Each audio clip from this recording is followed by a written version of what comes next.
We've all felt it. That little itch, the twitch to check our phones, to refresh our feeds. We tell ourselves we're just staying informed. But what if we're really just feeding an addiction?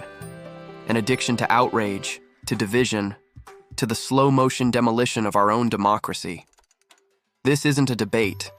It's an investigation into the technological architecture that's driving us apart, and a look at whether we can still log off before it's too late.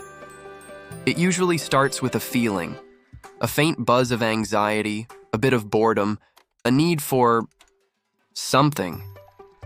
So you pick up your phone, you open an app, and there it is. A headline that makes your blood boil, a comment that feels like a personal jab, a video of the other side acting just as terribly as you imagined. And for a second, you feel a rush, a hit of clarity, of righteousness. You hit like, you fire off a comment, you share it, adding your own 2 cents. That rush isn't just in your head, it's a real neurological event. When we express moral outrage, our brain's reward system, the same one activated by good food, money, and addictive drugs, lights up. It feels good. It feels satisfying to vent, especially when others online can instantly validate our anger. This is the core of our new political reality. We've become hooked on politics, and our phones are the dealers. The platforms we use are designed to exploit our most basic emotional and psychological triggers. They've become a theater for our anger, and for one simple reason: anger is engagement. Engagement is data, and data is profit. The symptoms are everywhere. We crave validation from our online tribe. We ride the emotional highs of outrage, only to crash from the exhaustion that follows. We scroll through a world that's been perfectly curated to provoke us, to confirm our biases, and to make us feel like righteous soldiers in a great battle. But this cycle of outrage doesn't lead to real-world action. It doesn't build bridges or solve problems. Instead, it drains us, isolates us, and makes any kind of nuanced conversation feel impossible. It turns politics from a civic duty into a toxic, all-consuming spectator sport where the goal isn't to find a solution, but just to keep playing the game. And the game is rigged. So how did we end up here? This wasn't an accident. The division we see everywhere today isn't just a side effect of our political disagreements. It's the product of a system built by design, a system often called the attention economy. Social media platforms run on a business model that is fundamentally at war with a healthy democracy. Their goal is to maximize one thing: the time you spend on their platform. How long can they keep you scrolling? How many posts can they get you to interact with?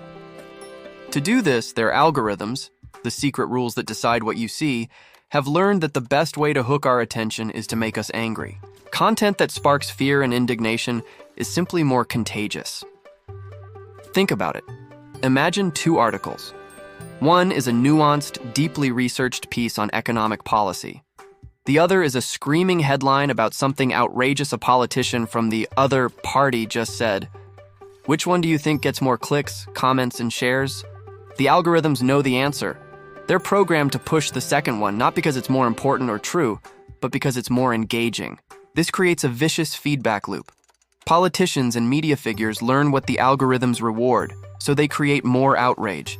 The platforms amplify it, which makes us more divided. This process shoves us into echo chambers and filter bubbles. In these digital spaces, we're shown an endless stream of information that reinforces what we already believe, while different perspectives are buried or vanish completely. We start to believe that our narrow, algorithmically curated version of reality is the only reality. In these online groups, the most extreme voices get the most attention, while the moderate majority feels increasingly alienated and politically homeless. And this isn't just about online arguments. This architecture of division has serious, real-world consequences. It eats away at the most important currency in a democracy: trust. Trust in our institutions, trust in the media, and most importantly, trust in each other. When we can't even agree on a basic set of facts, how can we possibly solve the huge challenges we face? Now, this outrage machine is being supercharged. The rise of generative AI means that creating convincing disinformation is now incredibly easy. Malicious actors, both foreign and domestic, can create deepfake videos, synthetic audio, and millions of targeted false narratives on a scale we couldn't have imagined a few years ago. This technology threatens to break our democracy, a system that depends on voters being able to hold their leaders accountable. We are in a crisis, a system designed for outrage, now armed with tools that can generate infinite fuel for the fire. Faced with this, the typical advice is to practice digital hygiene. Turn off notifications, follow people you disagree with, just log off. While these are good ideas, they're like telling someone to solve climate change by recycling their water bottles. It's a nice thought, but it completely misses the scale of the problem. This isn't a problem of individual willpower. It's a systemic problem driven by a broken business model, and it needs systemic solutions. So, what can actually be done? The path forward involves a two-pronged approach. First, we have to mitigate the harms, and second, we have to reimagine what this technology could be.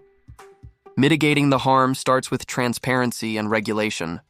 We need to demand that tech companies show us how their algorithms rank, recommend, and remove content. For too long, the systems that shape our society have operated like black boxes. Lawmakers are starting to wake up, with proposals like the Algorithmic Accountability Act aiming for greater transparency and rules for things like deepfakes in elections. These efforts are a critical first step. Just like we regulate food safety and pollution, we have to set up clear democratic safeguards for our information ecosystem. But playing defense isn't enough. We also have to go on offense. The same technology that divides us could be used to connect us. Researchers are already showing that we can design platforms that don't just optimize for outrage, but for understanding. Imagine social platforms built not as gladiator pits, but as town squares. New tools are emerging that use AI not to manipulate, but to facilitate conversation, to summarize complex arguments and help diverse groups find common ground. Studies have suggested that platforms allowing for longer, more contextual conversations can foster healthier political discourse than the angry, bite-sized outrage we see on other sites. These aren't pipe dreams, they're active areas of research in a field called Humane tech. This brings us to the heart of the matter. The future of American democracy might depend less on who wins the next election and more on whether we can fundamentally change our relationship with technology. This isn't a red or blue issue, it's a democratic one. It calls for a cultural shift and a political movement that demands our digital spaces serve human values, not just corporate profits. It requires us to be more conscious about the information we consume, to support the development of humane technology, and to push our representatives to enact regulations that bring real transparency and accountability to these platforms. It requires us to rediscover the art of difficult conversation, not with an avatar, but with our neighbors, our colleagues, and our families.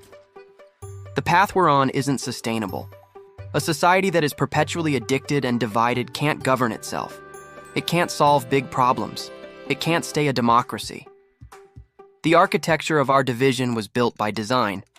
The question now is, can we find the collective will to redesign it for democracy?